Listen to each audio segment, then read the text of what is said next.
are you? I am Jagat Singh. Welcome you in our YouTube channel Maths Zone. We have taken new topics exponent of real numbers today. Before that, we have studied about the irrational numbers. In this topic, in this video, we have discussed on exponent of the real numbers. Exponent of real numbers क्या होते हैं?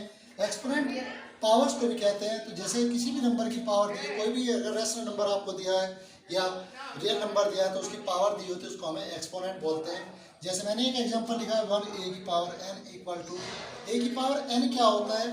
अगर a को n times multiply कर दें तो n factor तक मैंने a मल्टीप्लाई n फैक्टर किए हुए हैं, तो इसको n की फॉर्म में लिखा जा सकता है a की power n when is the positive integers। तो एक एग्जांपल हम लेते हैं 3 की पावर 2 अगर दिया हुआ तो 3 इंटू 3 जितनी पावर्स की होती है मल्टीप्लाई करते हैं और ये आंसर आता है 9। It means 3 square equal to 9। यहाँ पर क्या होता है? a की पावर n और 3 की पावर 2 में जो नीचे का बेस होता है इसको हम बोलते हैं a को, यहाँ पर बेस बोलते हैं। तो यहाँ पर base and base equal to a और एक्सपोनेंट या पावर इसकी होगी n, जहाँ पर a रियल नंबर है और ये n integer, positive integer. Types of exponent, types कितने होते हैं एक्सपोनेंट के? तो यहाँ पर हम डिस्कस करेंगे दो तरह के हमारे ये एक्सपोनेंट होते हैं, एक पॉजिटिव होता है और एक नेगेटिव। तो ऐसे अगर कोई नंबर दिया हुआ उसकी पावर पॉजिटिव दी हुई है, जैसे 3 की पावर यहाँ पर 2 दी थी, तो ये यहाँ पर 2 क्या है? 2n है, तो n इक्वल टू 2 ये पॉजिटिव है। तो इस तरह के नंबर जो भी होंगे इनको हम पॉजिटिव एक्सपोनेंट बोलते हैं। इसी तरह एक आता है, सेकंड होता है नेगेटिव। अगर नेगेटिव दिया हुआ है तो नेगेटिव के लिए हम कैसे लिखते हैं? तो ये लिखा जा सकता है 3 की पावर -2। तो ये नेगेटिव एक्सपोनेंट है और इसको सोल्व करते समय में क्या करना होगा कि ये 3 की पावर -2 दिया तो इसको पॉजिटिव पावर बनानी होगी। पॉजिटिव पावर के लिए हम इसको 1/3 यानी जो भी जितनी भी पावर नेगेटिव होती है वो उसे रेसिप्रोकल कर देते हैं या उसे अपॉन में ले लेते हैं। नीचे दिया हुआ डिनोमिनेटर दिया तो न्यूमरेटर चल जाता है, न्यूमरेटर दिया तो वो डिनोमिनेटर चला जाता है, उसकी पावर पॉजिटिव हो जाती है। It means 1/3 into 1/3 equal to 1/9। तो इस तरह से पॉजिटिव जो हमारी एक्सपोनेंट है तो होती है, नेगेटिव हो या वो पॉजिटिव हो, उनको पॉजिटिव ही बनाने के बाद ही उनको हम सोल्व कर पाते हैं। आगे आते हैं, कुछ देखते हैं इसके कुछ लॉ ऑफ इंटीग्रल एक्सपोनेंट्स।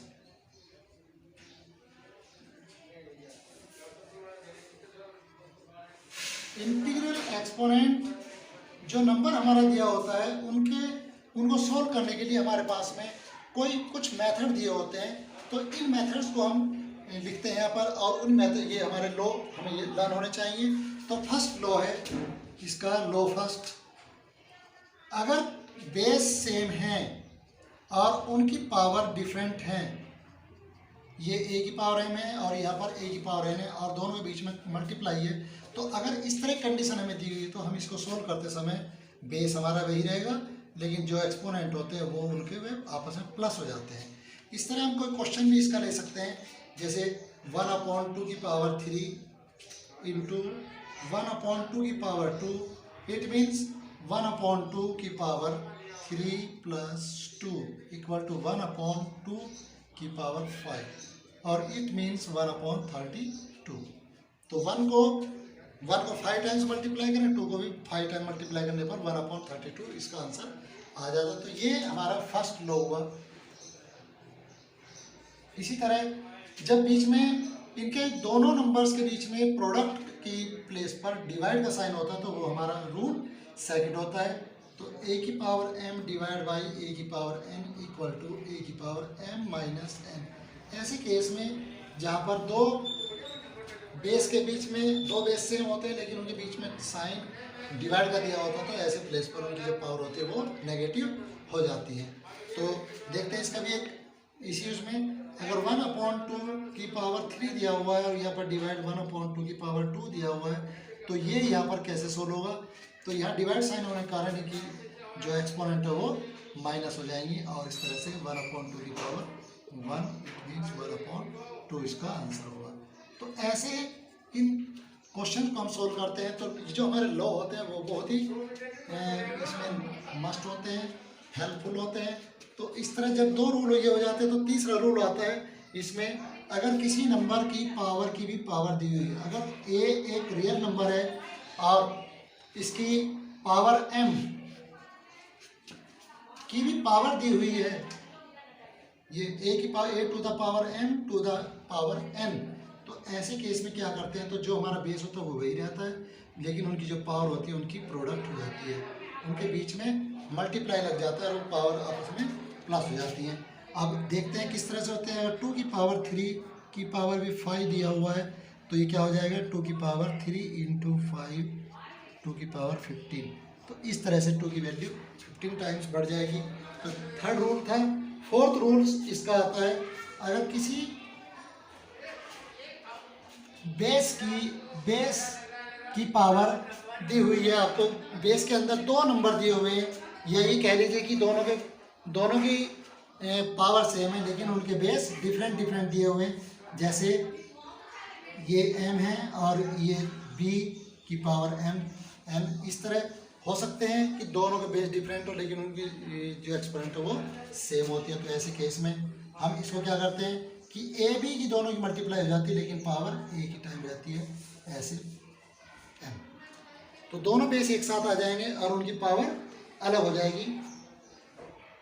इसी तरह से अगर किसी नंबर में इसी फॉर्म में कोई रेशनल की फॉर्म में दिया हो कि a/b की पावर m इंटू, अगर ये दिया है पहले इसको देखते हैं, a/b की पावर m दिया तो इसको कैसे लिखेंगे, तो a की पावर m अलग हो जाएगी और b की पावर m अलग हो जाएगी। तो ये भी एक इसका रूल है।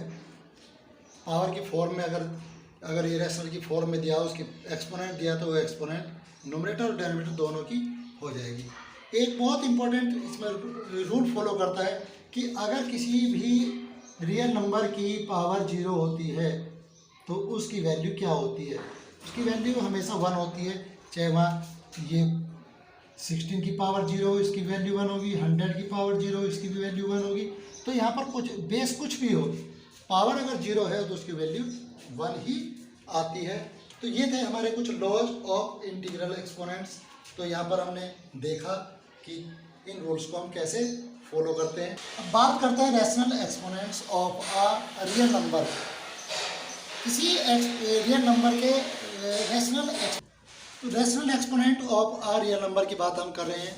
तो यहाँ पर अगर दिया हुआ है किसी की n is the root of real numbers of a, तो इस फॉर्म में उसको हम लिख सकते हैं।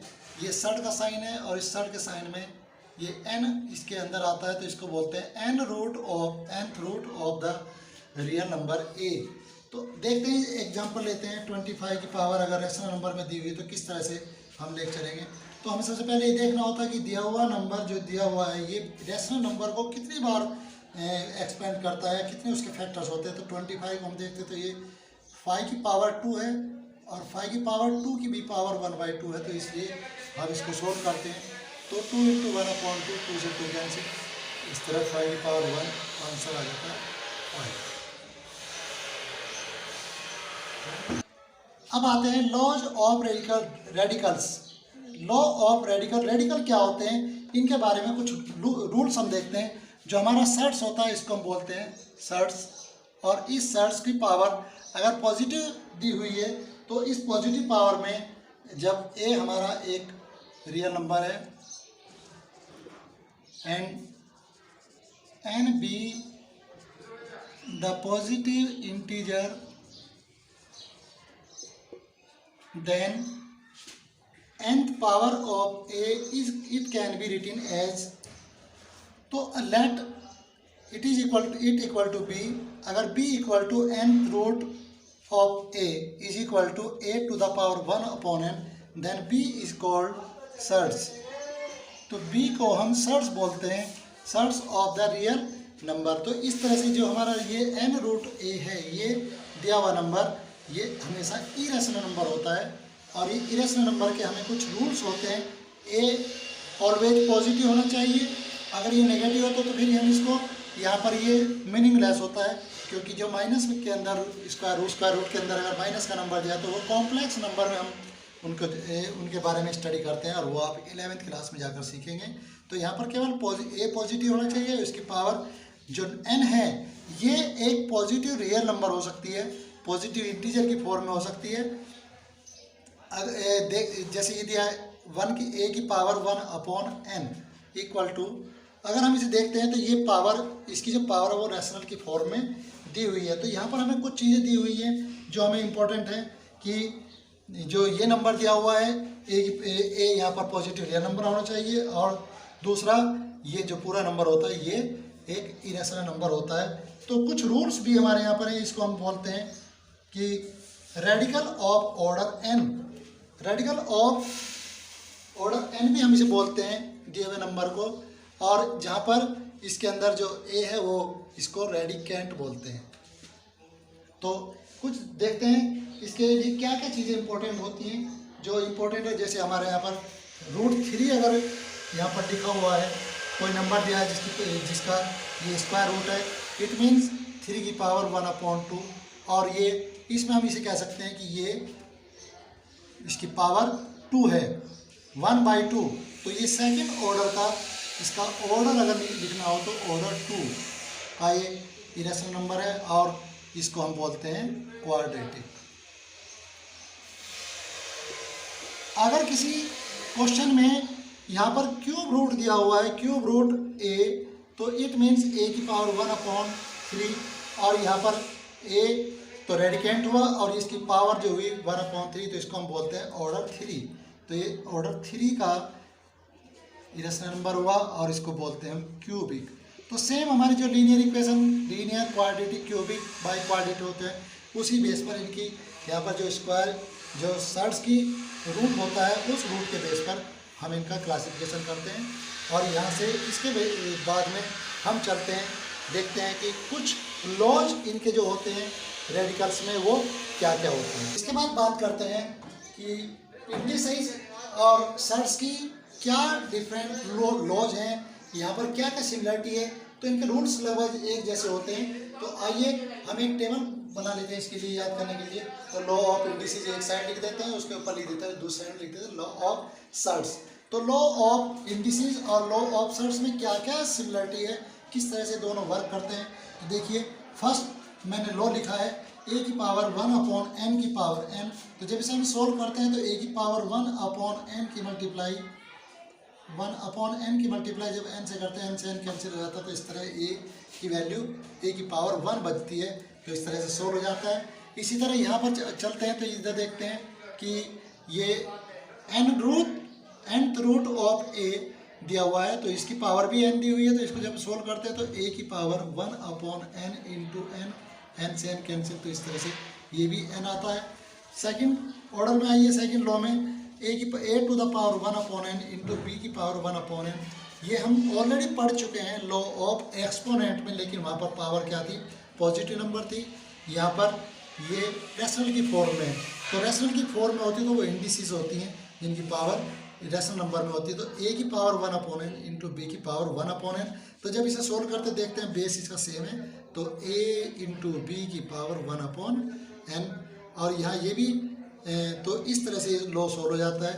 और इस तरह से यहीं पर यहाँ पर देखते हैं तो a की रूट n है, nth root a nth root b is equal to, दोनों की पावर सेम होने के कारण ये nth रूट होता है और a और b की दोनों की मल्टीप्लाई हो जाती है।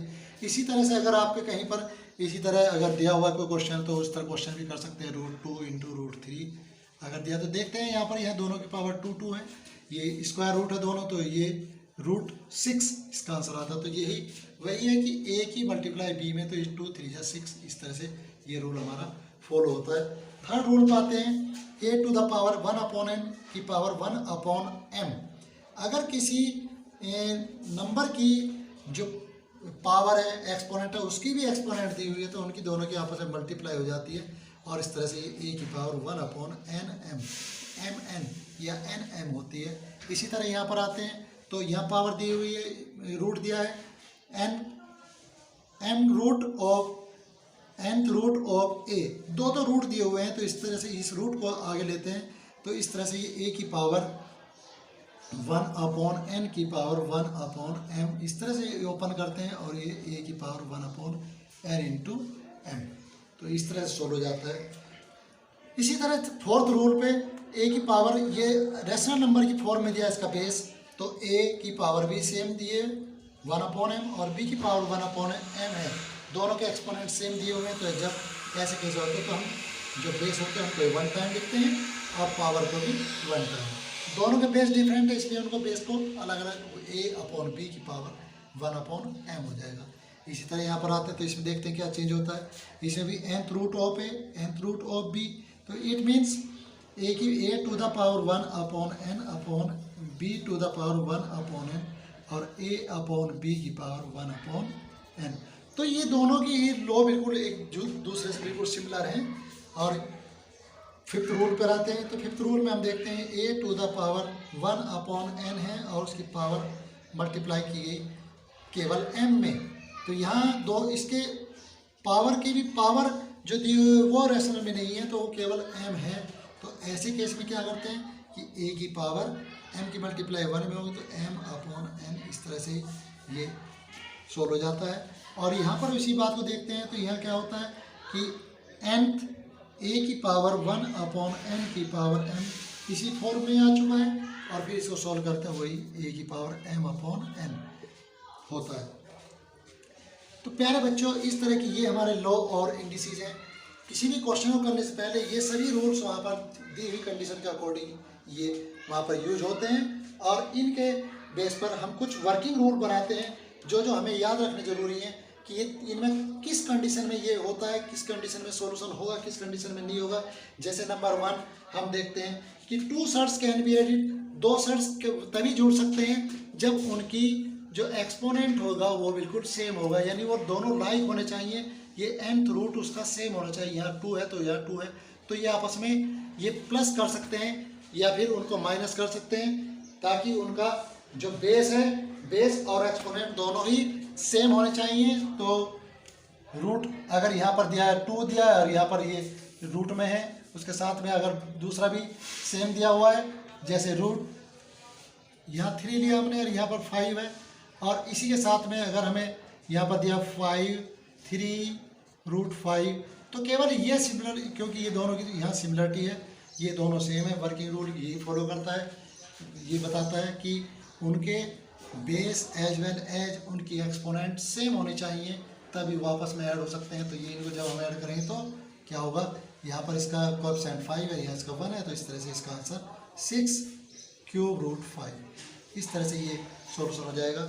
तो हमें ये बात ध्यान रखनी है कि हम केवल किसी भी सर्च को, 2 सर्च को, 3 सर्च को तभी ऐड कर सकते हैं जबकि उनके base as well as exponents same होंगे। सेम कंडीशन सब्ट्रैक्ट में है कि हम केवल उन्हीं 2 सर्च को हम सब्ट्रैक्ट कर सकते हैं अगर उनकी बेस के साथ साथ उनका एक्सपोनेंट भी सेम होगा तो होगा। अब बात करते हैं कि किन कंडीशंस में हम इसको मल्टीप्लाई कर सकते हैं। तो मल्टीप्लाई हम किसी भी कंडीशन में कर सकते हैं, अगर वो उनका बेस सेम है तो भी वो मल्टीप्लाई हो जाएंगी। बस केवल ध्यान क्या रखना है, हमें इस चीज़ पर अटेंशन हमें देना है कि उनकी जो nth रूट है वो बिल्कुल वो सेम होना चाहिए। अगर उनका एक्सपोनेंट सेम नहीं है तो फिर हमें उन्हें सेम बनाना होगा। कभी कभी कुछ कंडीशन ऐसी होती है। देखिए मैं एक एग्जांपल लेकर आपको दिखा रहा हूँ कि अगर यहाँ पर m रूट a दिया हुआ है और फिर उसके साथ में दूसरा हम इसकी मल्टीप्लाई करना चाहते हैं तो वहाँ पर n रूट b दिया हुआ है, तो यहाँ पर दोनों ही चीज़ डिफरेंट है, एक्सपोनेंट भी डिफरेंट है और उनका बेस भी डिफरेंट है। तो हमें सबसे पहले क्या करना होता है, तो हमें पहले इनको सोल्व करना होता है। इनकी जो एक्सपोनेंट है ये यहाँ पर ये इसको सेम बनाना होता है। ये सेम कब बनेगा, जब इसको n से मल्टीप्लाई करेंगे, उसको m से मल्टीप्लाई करेंगे। इट मीन्स इनका दोनों का m और n का एलसीएम लेना होता है। एक क्वेश्चन इसके बेस पर लेते हैं कि यहाँ पर अगर 3 दिया हुआ है और यहाँ ये 2 है, 2 यहाँ लगाए ना लगाए क्योंकि स्क्वायर रूट होता है, स्क्वायर रूट में यहाँ 2 हो ना हो एक ही बात होती है। मल्टीप्लाई हम करते हैं यहाँ 5 की पावर यहाँ पर हमने 3 ले लिया, तो ये क्यूब रूट है और ये स्क्वायर रूट है। अब दोनों के डिफरेंट अंदर जो बेस है वो भी डिफरेंट है, तो ये 3 की पावर 1/2 है, 5 की पावर 1/3। तो इन्हें कैसे सोल्व करें, इन्हें सोल्व करने का केवल हमारे पास एक ही तरीका है कि हम इन जो यहाँ पर ये दी हुई होती है एक्सपोनेंट या डिग्री या पावर्स या रूट्स जो दिए होते हैं, उन रूट्स को हम एलसीएम लेते थे। तो LCM of 2 and 3 is equal to 6। तो इस तरह से 2 और 3 का जब एलसीएम लेते हैं 6, तो इसको भी 6 बनाना होगा। तो यहाँ 6, जब ये 3√3 को जब हम सोल्व करते हैं तो यहाँ पावर कितनी है 2 और यहाँ कितनी है 3, तो 6 है। तो इस 2 से इस 6 को डिवाइड किया, 3 आया तो 3 के अंदर मल्टीप्लाई हो जाएगी। इट मीन्स 6 बाहर आया तो अंदर कितना हो गया, तो 27। इसी तरह यहाँ पर आते हैं, यहाँ दिया हुआ 3³ 5, तो क्यूब रूट में यहाँ 3 दिया हुआ, लेकिन हमें लगा बनाना 6 है इसको, दोनों सेम करने के लिए। तो यहाँ इस 3 से इस 6 को डिवाइड करते हैं 2 टाइम, तो 2 इसके अंदर आ जाएगा और ये हो जाएगा 6 × 25। अब अगर इनकी यहाँ पर बीच में मल्टीप्लाई है तो अब आप इसको सोल्व कर सकते हैं। 6√27 × 6√25 इक्वल टू 6 1 टाइम 27 × 25, और इस तरह इनकी मल्टीप्लाई करने के बाद में जो आपका आंसर आएगा वो इसका रिक्वायर्ड सॉल्यूशन होगा। इसी तरह से कुछ क्वेश्चंस ऐसे होते हैं जो इस तरह डिफरेंट इनकी रूट्स होती है और नंबर भी अंदर डिफरेंट होते हैं। तो ऐसे केस में हमें ये बताना होता है कि उनको असेंडिंग और डिसेंडिंग ऑर्डर में कैसे हम रखें। तो डिसेंडिंग और असेंडिंग मिलाने के लिए भी हमारा यही प्रोसेस होता है कि तो हम उनको तभी सोल्व कर सकते हैं या उन्हें असेंडिंग और डिसेंडिंग में तभी ला सकते हैं जब तक कि हम उनका एलसीएम लेकर उनको उनकी रूट्स को इक्वल ना कर लें। अब रूट्स में इक्वल करने के बाद में अगर हम इन दोनों के बीच में यहाँ पर ये हमारा √3 और यहाँ पर कॉमा लगा हुआ होता, इन दोनों बीच में √3 एंड ³ में कौन बड़ा है, तो अगर ये दिया हुआ होता आंसर क्वेश्चन, तो हम इनको डिसेंडिंग या असेंडिंग में ये कंपेयर कर सकते थे कि इनमें से कौन बड़ा है। तो देखो हमने सोल्व किया हुआ है √27 √25, इनमें √27 बड़ा है 25, तो जाहिर है कि 27 बड़ा है, तो इसलिए ये हमारा 27 वाला ये नंबर बड़ा हो गया और ये नंबर इससे छोटा हुआ। तो इस तरह से असेंडिंग और डिसेंडिंग ऑर्डर में भी उनको इक्वल रूट्स करके हम उनको कर सकते हैं। एग्जाम्पल लेते हैं, find the values of x if 5 to the power x - 3 × 3 की पावर 2x - 8 इक्वल टू 5। ये प्रूव करना है कि ये 5 के इक्वल है। तो 5 ये दिया हुआ है, तो यहाँ पर x की वैल्यू फाइंड करनी है, प्रूव नहीं करना है। तो ऐसे बहुत से क्वेश्चन होते हैं जहाँ पर हमें एक लेफ्ट में कुछ नंबर दिए होते हैं, राइट में कुछ दिए होते हैं, लेकिन उनमें ज़्यादातर सिमिलरिटी होती है। जैसे 5 है तो 5 दिया हुआ है तो ये 3 नहीं होता है। लेकिन यहाँ एक मैंने टिपिकल क्वेश्चन इसीलिए लिया है ताकि बच्चे इसमें प्रॉब्लम क्रिएट करते हैं या उनको प्रॉब्लम आती सोल्व नहीं हो पाते। तो मैंने एक एग्जांपल इसी तरह सेलेक्ट किया है। तो 5 की पावर x - 3 × 3 की पावर 2x - 8। यहाँ पर देखो x के साथ भी डिफरेंट उनके कोएफिशिएंट है और साथ में सब्ट्रैक्ट हो रहा है -3 और -8, और यहाँ केवल दिया 5, तो 3 की पावर नहीं है। तो ऐसे केस में हम इसको अपने पास से कुछ इसमें अमेंडमेंट कर लेते हैं। तो इसको हम ऐसे भी लिख सकते हैं, 5 to the power x - 3 × 3 to the power x 2x - 8 equal to 5 is only 1, तो it we had taken 1 exponent and 3 is not here, 3 is absent here, so that we have taken 3 to the power 0। क्योंकि 5 multiply इसको हम 1 लिख देते हैं और 1 की place पर हम 3 की पावर जो भी नंबर दिया होता है इस तरह उसको सोल्व करने के लिए अपने पास से उस नंबर को लगा लेते हैं। अब देखते हैं यहाँ पर जब कुछ ये लाइन हमारी हो चुकी है तो हम इक्वेटिंग टू द कोएफिशिएंट लेते हैं। इक्वेटिंग द एक्सपोनेंट की हमें यहाँ कंपेरिजन करनी होती है। तो केवल देखते हैं 5 की पावर x - 3 और यहाँ 5 की पावर 1 है, तो यहाँ ले लेते हैं 5 power x - 3 equal to 5 power 1, और जब इक्वेटिंग करते हैं तो क्या होता है x - 3 इक्वल टू 1, और इसको सोल्व करने के बाद में हमारे पास में आती है वैल्यू 1 + 3 इक्वल टू 4। तो x की वैल्यू इस तरह से 4 आ जाती है। अब हम चेक करते हैं कि क्या थर्ड में भी, क्योंकि x की वैल्यू दोनों केस में सेम होनी चाहिए। तो दूसरा नंबर क्या है 2x - 8 इक्वल टू 3 पावर 0।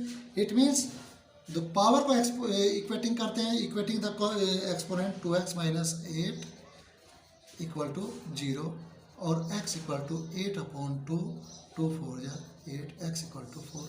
तो इन दोनों ही केसों में देखें ना x की वैल्यू सेम है। तो यहाँ पर हम इस तरह से जितने भी क्वेश्चन हमें दिए होते हैं तो इस तरह से कुछ चीज़ें अपने पास से कुछ डिफरेंट नंबर लेते हैं या अपने पास से उस नंबर को किसी भी फॉर्म में कन्वर्ट कर सकते हैं। तो कन्वर्ट करने बाद में आप देखते हैं कि रिजल्ट आपका उसी फॉर्म में आ जाना चाहिए ताकि आप आसानी के साथ उसको सोल्व कर सकें। तो प्यारे बच्चों, आज की वीडियो में केवल इतना ही। मिलते हैं नेक्स्ट वीडियो में, तब तक के लिए हम विदा चाहते हैं। उससे पहले मैं एक बात आपको फिर याद दिला देता हूँ कि ज़्यादा ज़्यादा हमारे चैनल को सब्सक्राइब और लाइक ज़रूर करें, क्योंकि आने वाले वीडियोस आपको समय से मिलते रहें और जो भी कमेंट्स हमें मिलते हैं उनके बेस पर वो प्रॉब्लम्स हम आपको समझा सकें। थैंक यू, नमस्कार।